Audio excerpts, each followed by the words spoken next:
Hello everyone, welcome to Tathastu ICS. My name is Pooja Sharma and today we are here again with the new session where we are going to understand the complete timeline of the medieval Indian history. So in the last session we have already covered the timeline of the ancient history and today we are going to understand the timeline of the medieval history. Why timeline in general is important for UPSC preparation? First of all, you know that ancient history, medieval history as well as the modern history, we have so many facts, there are so many events which are happening in the series. If you already know that this is the series, then for you it will be very easy to understand the process or the progress of the history in general. Hence timeline is very important. Those students who haven't started medieval history yet, for them also timeline is very important, so that they can at least have this in mind that this much they need to study further. And those who have already completed the medieval history and then they are thinking that I have read the whole history but I am not able to have a clear cut idea of the chronology, then for them also this video is very useful, right? Other than that, UPSC sometimes asks question about this chronology, and such videos and the such understanding of the timeline is very important to tackle such kind of questions where you need to know the chronology, you need to know which events happened earlier than the another events. So let's start with the chronology of medieval history in our country. Obviously medieval history is also divided into two types of history. One is your early medieval history and another one is your later medieval history. If we are going to talk about the early medieval history, it is going to start from your 8th century. So your 8th century, your 9th century and your overall 10th century. These three centuries are considered as your early medieval history, and the time period after that from the 11th century, 12th century, 13th century, 14th century, 15th century as well as your 16th century is considered as your later medieval history. The start of the 18th century or the 18th century is actually a transition between your medieval history and your modern history. So the transition is going to happen in the 18th century eventually. After that, we all know that there will be the start of your modern history, advent of Europeans and all. So till the decline of the Mughal Empire, we are going to consider that period in your medieval history. So let's understand what is happening in India during the medieval periods. So ancient times are over, right? In the end of the ancient history, if we are going to look at the end of the ancient history, we know that in the north we had Harsha, okay, and in the south we have these Chalukyas, and then the Rashtrakutas are obviously going to come, and in the north after Harsha the new dynasties are going to emerge. So early medieval history is basically the history of 3 to 4 major empires. If we are going to consider the North Indian history, then there are 3 empires which are important. One are your Gurjar Pratiharas, another one are your Rashtrakutas, and third one is your Palas. So struggle between Rashtrakutas, Palas and Pratiharas is known as tripartite struggle.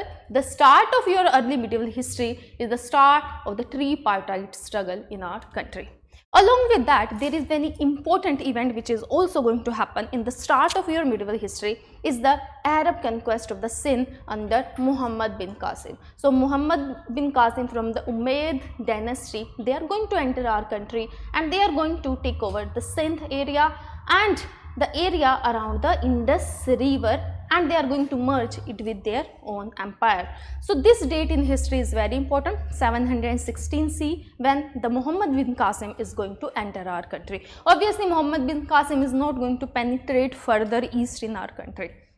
Alongside, parallelly, what is happening in the 18th century, 3 new dynasties are emerging. In the Bengal region, the new Palas are emerging. In the North India, in the northwestern part of India, Gurjar Pratiharas have taken control, and in your Dakkan area and most of your South India, the Rashtrakutas has taken their control. These 3 kingdoms are the Rashtrakutas, Gurjar Pratiharas and Palas. These 3 kingdoms are fighting with each other to gain the control over one central position, that is Kannauj. Why Kannauj is important? Kannauj is the seat of the power since the time of Harsha. Since the time of the end of the ancient history, Kannauj is very important. These 3 dynasties, they want to control the Kannauj. Now let's look at some timelines. The Gurjar Pratiharas are going to rise under Nagbhat. The Pala dynasty is going to be started by Gopala. Obviously, it is going to be strengthened by Dharampala, and we have Rashtrakutas, which is going to be flourished under Dantedurga. Now again, your 8th century is basically the emergence of these three empires. These three empires are going to be there, and the struggle which is known as tripartite struggle between these three kingdoms or the three dynasties, this is going to be there in our country for over 300 years or for over 3 centuries. So what is going to happen in your next century? So 8th century is actually the start of the struggle of these three empires, and the 9th century is basically the actual struggle which is going to happen, hence the tripartite struggle. Here the Rashtrakutas are going to gain dominance under Govinda II. Pratihara power are again going to rise under Mihir Bhoj, and the Pala rule is also going to flourish under Dharampala and the Devapala. It means the seeds of the conflict which were already there in the 18th century are going to follow in the 9th century also. And in the 9th century, all the three dynasties are more powerful. Obviously, these 2 centuries they are going to fight, and eventually in the 3rd century, the struggle between these three dynasties is going to be concluded.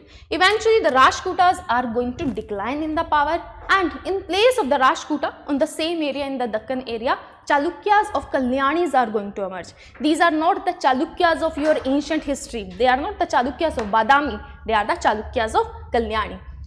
Again, other than that, the conflict between Palas, Pratiharas and Rashtrakutas are finally going to end, but there will be no result.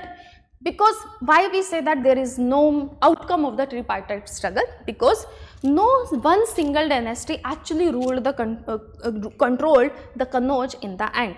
For some period of time, Palas ruled there. Some period of time, Gurjar Pratiharas were controlling that area, and for some time being, the Rashtrakutas were also having their control over that. With time, Palas influence is also going to go down, and the Senas are going to emerge in the Bengal area, and in the northwestern part of our country, the further invasions after Muhammad bin Qasim are also going to happen. But what is going to happen in the southern part of our country?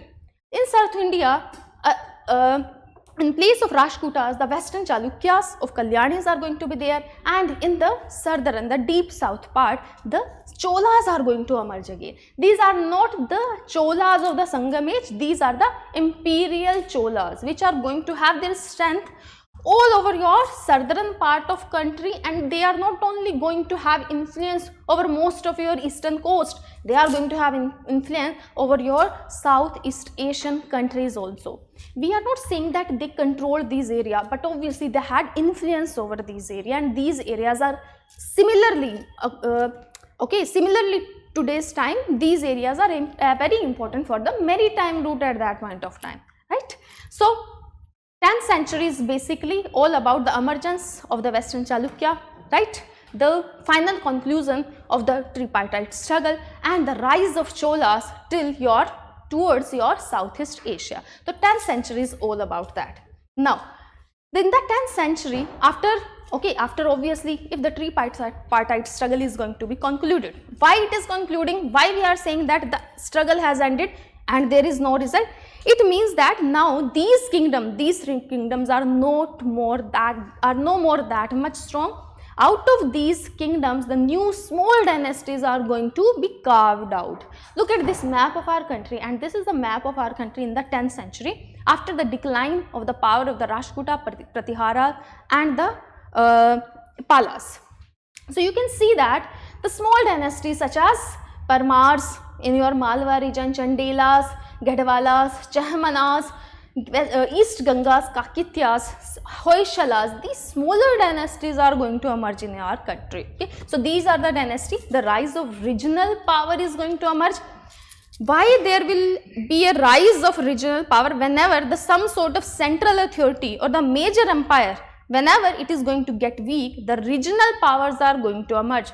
It has already happened in our history for many times. For example, in post-Mauryan period also, there were small fragmentation in our country, and after that, after the Harsha also, this fragmentation also, and after the tripartite struggle also, this fragmentation you can see. Okay, so this is the natural tendency.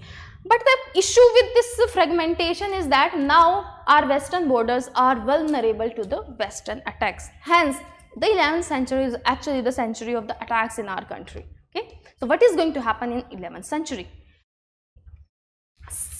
starting in the start of the 11th century only, we are going to witness the raids by the Mahmud of Ghazni. Mahmud of Ghazni has their empire just adjacent to our empire, right? So he is going to enter our country. He is going to enter our country multiple times, and he is going to raid the Somanath temple eventually in 125.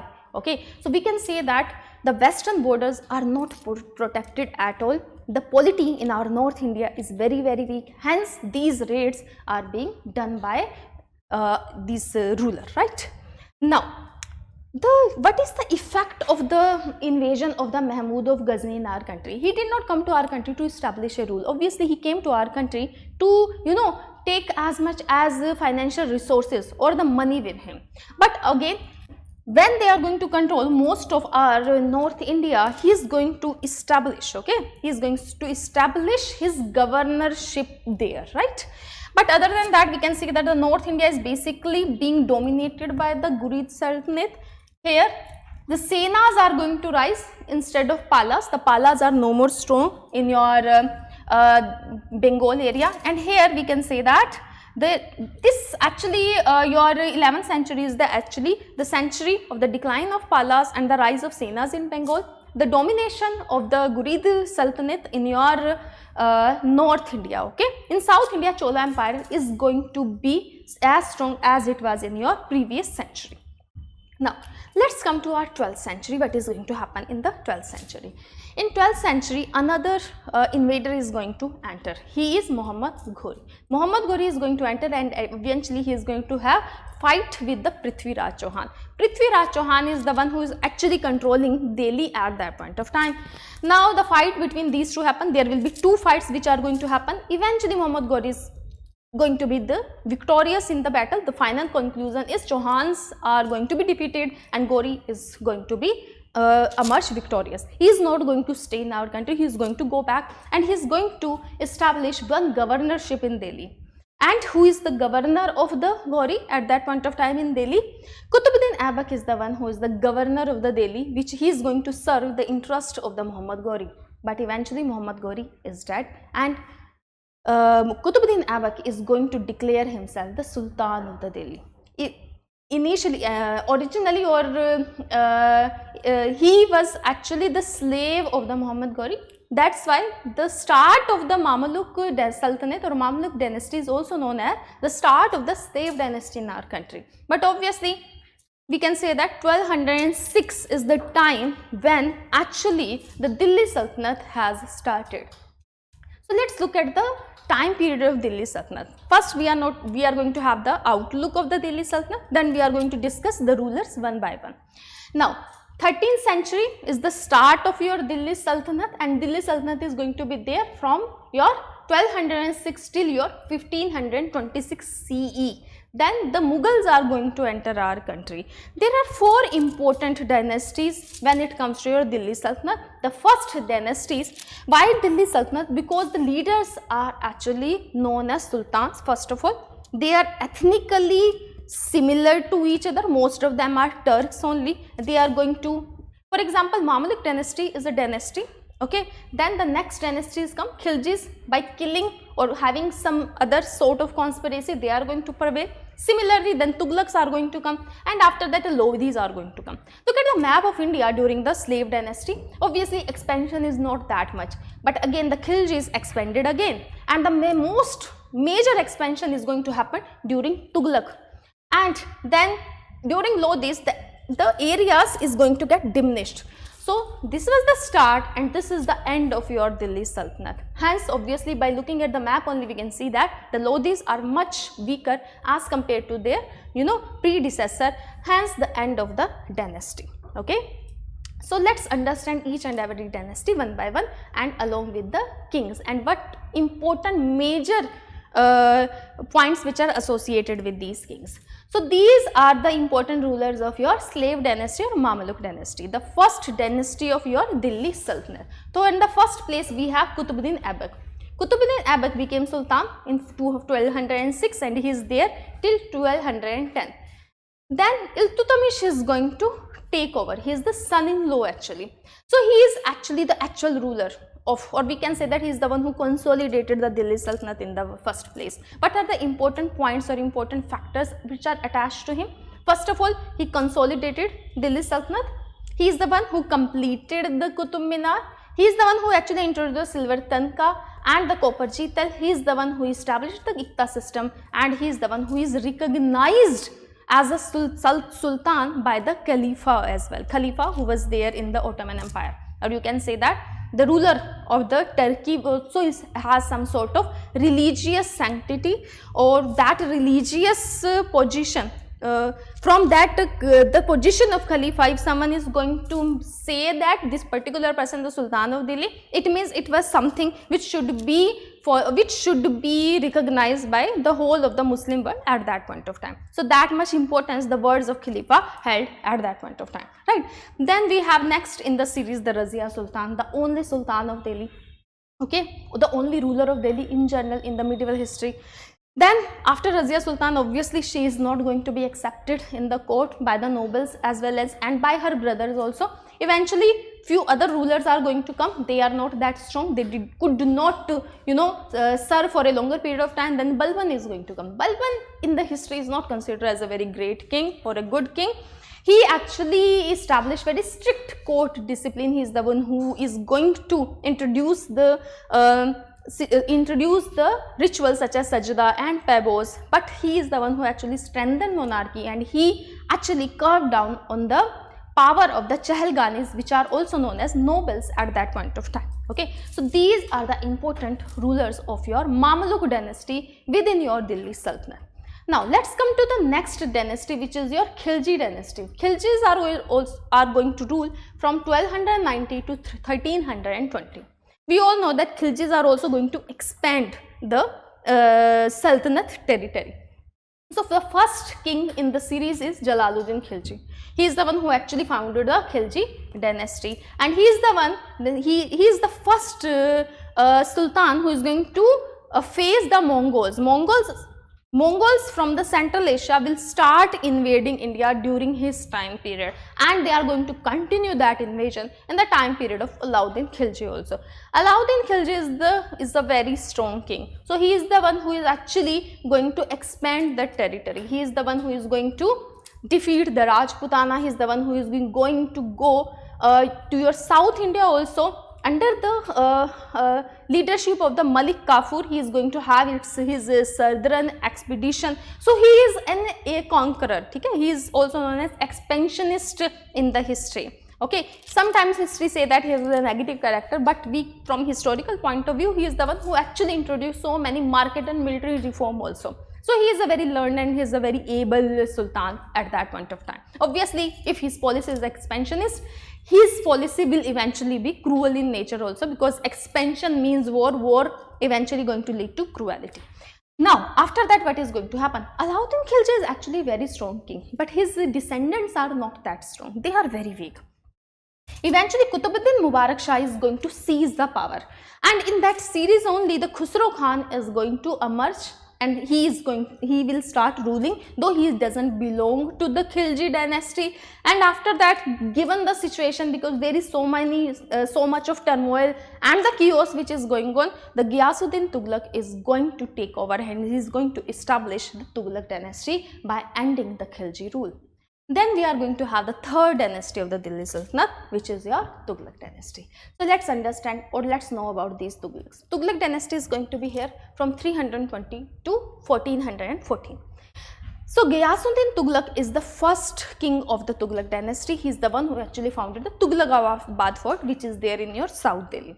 Now, the man of the Tughlaq dynasty is actually your Muhammad bin Tughlaq. So he is the one who is actually known as very ambitious target or ambitious but failed project which he has introduced. So what were those projects? Actually his intention is very right, but he doesn't know the practical aspect of those intentions. So he had so many ideas, he implemented those ideas. For example, he actually shifted the capital from Delhi to Daulatabad, because he thought, if I am going to shift the capital to somewhere in the center of the India, then it will be very easy for him to control the whole of country. but it was actually considered as a failed project because it is not very easy for you to change the capital from Delhi to such far away to the, in the southern regions of our country, because the nobles who are used to stay in Delhi. Delhi is also a cultural center. Delhi also held some power as being the seat of the power. So it was not very easy to shift the capital at that point of time. He is also the one who actually introduced these copper coin, right? So again, other than that, he actually promoted so many other, he have promoted Persian culture also, and he has done very good things also. He is not the negative character in the history, though he is famous, he is infamous for introducing these failed projects in the history. Then we have Firoz Shah Tughlaq. Firoz Shah Tughlaq's time is very stable time. He has interest in expanding the empire. He has the interest in this architecture, very sustainable architecture. These people were having the architecture which was very difficult to build. He is the one who had the architecture where he did not focus much on the material. He focused more on the security, more on the stability. Okay, and during his time only the Ibn Battuta came from Morocco to our country, right? So Firoz Shah Tughlaq is also one of the important person in the Tughlaq dynasty. Now, the descendants of the Firoz Shah Tughlaqs are not very strong. Again, the weak rulers, and during those weak rulers only there will be another invasion in our country. That is going to be the invasion by the Temur. Who is this Temur? Temur is going to come from the Tamerlane. Okay, so he is going to enter our country, and he is entering our country, and he is actually entering to plunder the country. Okay, and his agenda is also very simple, that he just want to take as much money as he can collect, and he want to go back to the place from where he came from. So who is the king at that point of time? Firoz Shah Tughlaq is not the king. Muhammad Tughlaq is the one who is the king at that point of time. So he is going to have plunder of Delhi around in the winters of 1398, right? What is going to happen after that? Temur is going to appoint Khizr Khan the governor of the Multan, okay, and he is also being considered as the viceroy of India. After that, Khizr Khan is going to declare his own independence by starting a Sayyid dynasty in between. Though the Sayyid dynasty of the Sultanate is not very important, but the little bit, for a brief period of time, Sayyid dynasty is there. But eventually Behlol Lodi, the founder of the Lodi dynasty, is going to defeat him. Then we are going to have Lodi dynasty. So these are the Lodhis. We have 3 Lodhis in the history, and Lodi dynasty is the last dynasty in the series of the Delhi Sultanate. So we have Behlul Lodi, we have Sikandar Lodi, and we have Ibrahim Lodi. In which Sikandar Lodi is obviously the most important king. So he is actually the founder. He is the one who brought the Afghan nobles under the control. Sikandar Lodi is the one who is going to shift the capital from Delhi to Agra. So there is a place very near to Agra which is known as Sikandarabad. Sikandarabad is actually on the name of the Sikandar Lodi only, and we have the tomb of the Sikandar Lodi also in that place, okay, where we have the tomb of Akbar also. Akbar's tomb is also there in Sikandarabad, but obviously Akbar's tomb was established much later. His tomb was there at the first place, okay. Then we have Ibrahim Lodi. Why Ibrahim Lodi is important in the history? Because during his time period only the first battle of Panipat is going to happen, and he is going to be defeated by the Mughals. Now, this is the end of the story of the Delhi Sultanate in our country, okay. There were 4 dynasties, and these are the important kings. Now, let's come to our first battle of Panipat. It is also a very decisive battle in the history. So this battle is actually going to happen between 2 people. One, we have Ibrahim Lodi on the one side, another side we have Babur. So Babur is coming from the outside, and Ibrahim Lodi is ruling the Delhi at that point of time. Babur is actually claiming the territory. Babur has the same lineage of the Temur. Okay, when he is entering with this notion that once upon a time my ancestors, okay, defeated the Delhi Sultanate, and we are going to come again to gain or to take away the territory which was already, gained by our ancestors. So he is coming with that notion in his mind. Okay, so why this battle happened? Obviously, the Babur wanted to expand into India after capturing the Kabul. He claimed the Punjab region based on Taimur's legacy, and the the nobles of the Ibrahim Lodi, they are actually not very loyal to him, and they are the one, some historians say that they are the one who actually invited Babur to invade our country, or the Mughals to invade our country. What is the significance of the battle? Significance, obviously it is going to, who is going to win the battle? Obviously Babur is going to win the battle, and there is the start or the foundation of the Mughal Empire in our country is going to be considered as the date or the year of the Battle of the Panipat, that is 1526. This date you need not to remember, but please remember this particular year, ठीक है, ये year हमें याद रखना है. It is the first major battle that used gunpowder and field artillery successfully in our country. तो India में जो गन पाउडर का इंट्रोडक्शन है वॉरफेयर में कौन कर रहा है? Mughals are doing that.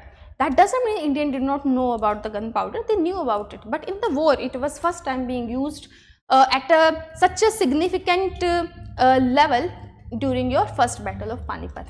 Okay, this actually obviously marked the end of the Delhi Sultanate also. Now we are going to know about this Mughal dynasty. Okay, there is another battle, actually another decisive battle. There were two battles which is being done by the Babur. The first is the Battle of Panipat, and the next stage is going to have the Battle of Khandwa, where Babur is going to defeat Rana Sanga of Mewar. Now he actually have his control, or he has actually showed his power almost to all of your North India. Okay. Now in the series of the Mughals, our first Mughal obviously is the Babur. Babur is the founder of the dynasty. After Babur, the Humayun is going to be there. Okay, but Humayun is not going to rule for a longer period of time.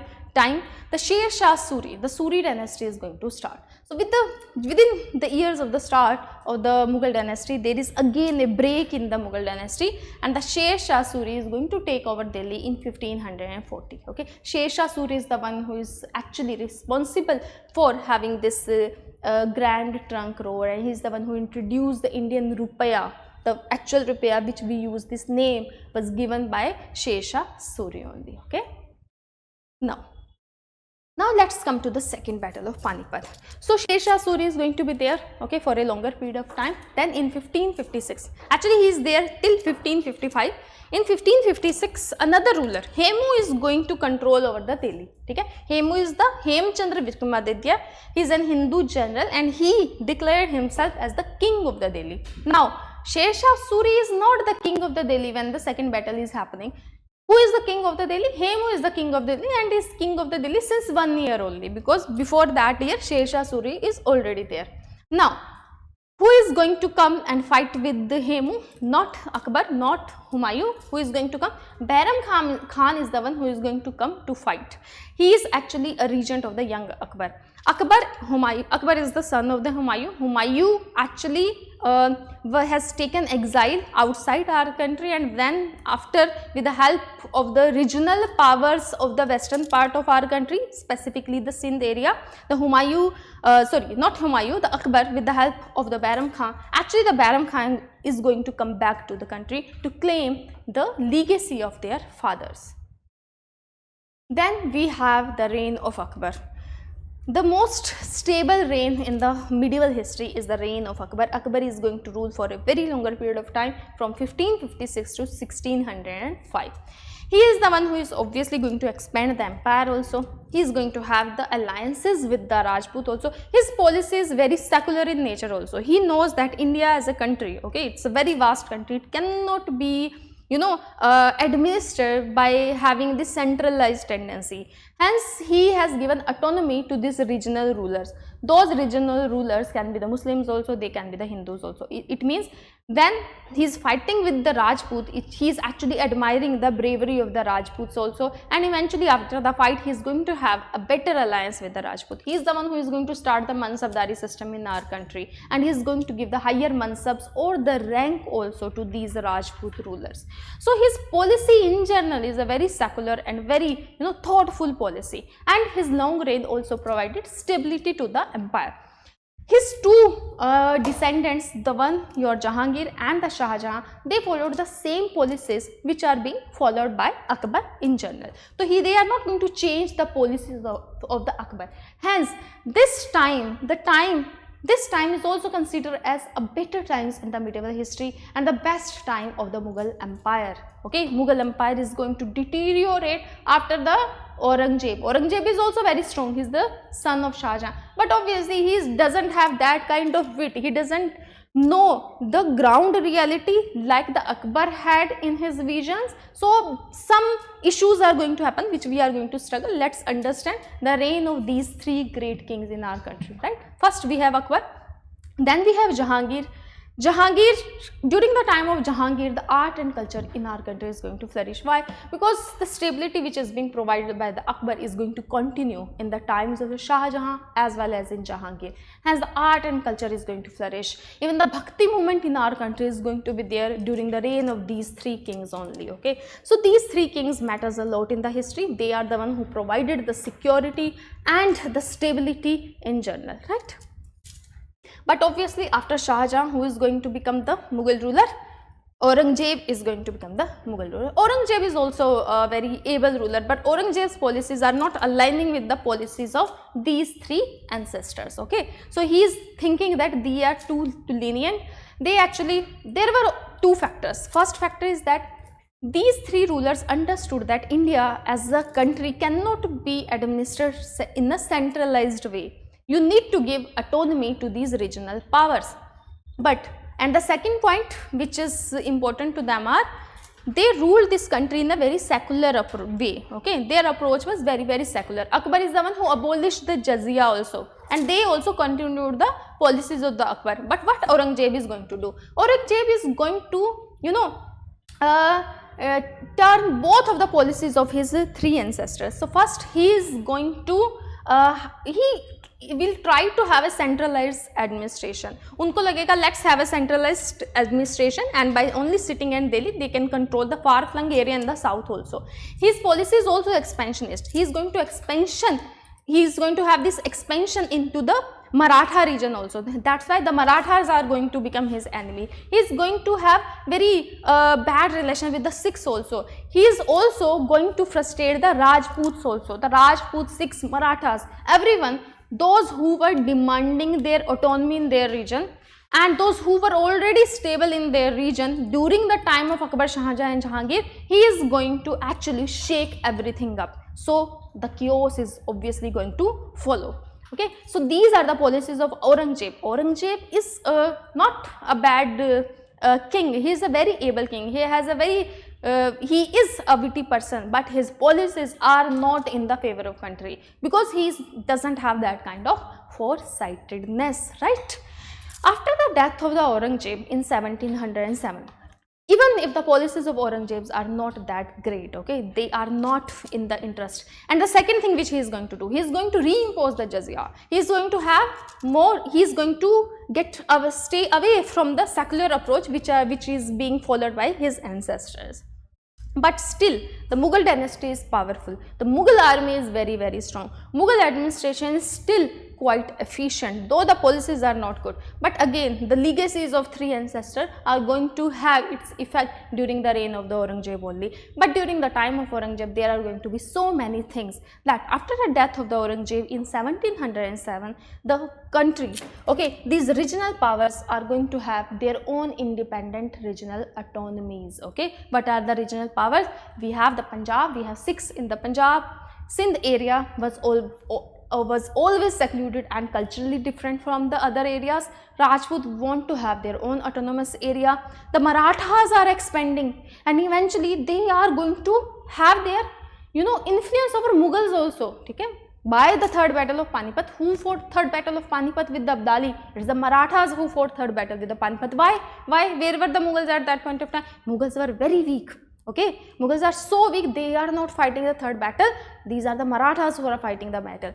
Marathas who originated from the small region around Pune, they have expanded this part and they have control over most of your central India, Deccan area, Gujarat area and some part of the North India also.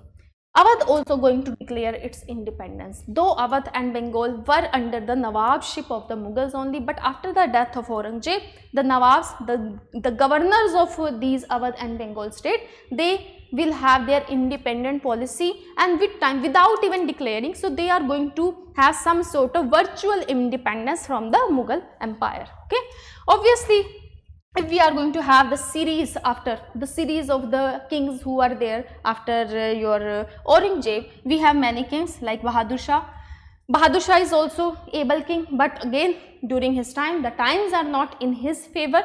So he is also, though he is much liberal and he is much secular as compared to the Aurangzeb, but his condition, the condition of the country is not suitable to the Mughal king at that point of time. Then we have Jahandar Shah. After Jahandar Shah, then we have Farrukh Shah, Ahmad Shah, Muhammad Shah, and all these kings.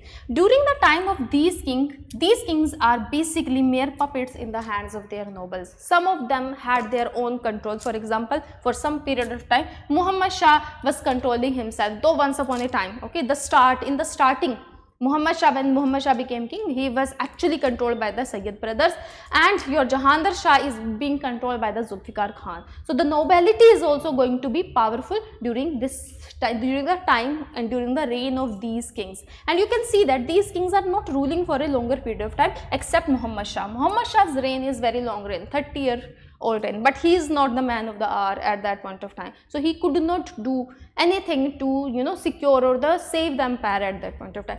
These are the rulers during their time. The decline of the Mughal empire is going to happen. It is obviously not going to happen in the blink of the eye. It will take time, okay, because the legacy of the Mughal dynasty is so much, it is not going to be very, very easy. Obviously, with time, the most of the territory are being lost to the regional powers, and the Mughal dynasty is going to be concentrated at the few square kilometer area around Delhi only. They will be there in the Lal Killa. They will be the rulers, emperor. They will be considered as the emperor, but they are not the actual emperor or the actual rulers of our country during the time of these rulers. And Bahadur Shah II is also considered as almost the last ruler of the Mughal dynasty.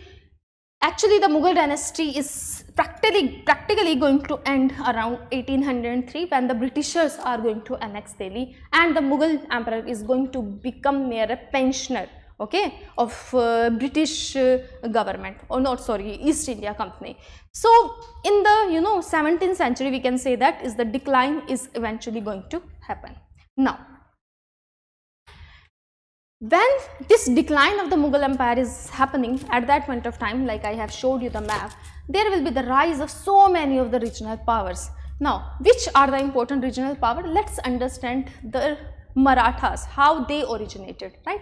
So in 1674, there is a coronation of Shivaji. Shivaji is the local ruler at that point of time, okay, in the area around Pune. But he finally have this expansionist policy, he have this idea of Swaraj. Swaraj means independent. He want to become independent of the Mughals, because when he has this coronation means he is the regional Raja, he is the regional king, and the final authority is the Mughal authority almost all over your north and your southern part of country, right? But he want to have independence from the Mughals, right? Other than that, he is the one who is going to have Ashtapradhan system, and their war tactic is also not normal tactic. They have this guerrilla warfare technique, okay. After that, the Marathas are again going to expand under the Peshwa. The major expansion of Marathas are going to happen under the Peshwa and under the Marathas only, and the final end of the Marathas aspiration in the North India is going to happen when they are going to get defeated in the third battle of Panipat. Alongside, around 1700 and 1699, there is the formation of the Khalsa. Formation of Khalsa, it means Sikh community initially was a very, very religious community, but since the times of the Guru Gobind Singh, the religious approach is also being merged with the military approach. So the both aspects are there, religious aspect is also there and the military aspect is also there. Why it has happened? Because the Sikhs are there in the Punjab area. Punjab is actually at the border of the India and the West Asia.